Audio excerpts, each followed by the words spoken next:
Hari ni saya nak kongsi dengan korang satu tip macam mana nak cepat berkawan dengan orang. Ada satu buku ni saya jumpa, salah satu teknik untuk cepat nak berkawan dengan orang adalah kita minta tolong orang tu. Tahu tak, apabila kita minta tolong orang, psikologi dia secara automatik, kalau dia suka untuk tolong kita lah. Kalau dia tak suka kita, dia takkan tolong kita. Benda-benda kecil pun dia takkan tolong. Tapi once dia tolong kita, dalam minda dia ni, dia dah ada satu dia punya psikologi dia dah berubah sikit, dan dia akan rasa macam dia suka dengan kita. So, untuk nak cepat berkawan dengan orang ni, kita kena minta tolong orang. Benda-benda paling kecil pun tak apa. Contohlah kan, kita duduk dalam majlis ramai-ramai, majlis makan kan, tolong hulurkan saya makanan tu. So, bila dia willing untuk hulurkan, kalau dia tak willing ni, dia buat-buat macam dia tak berapa nak dengar, lepas tu orang lain tolong hulurkan.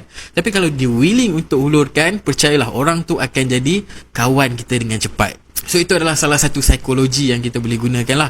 Macam mana kita nak rapat dengan orang dengan cepat. So guys, siapa yang dah cuba teknik ni, cuba komen tengok berjaya ataupun tak.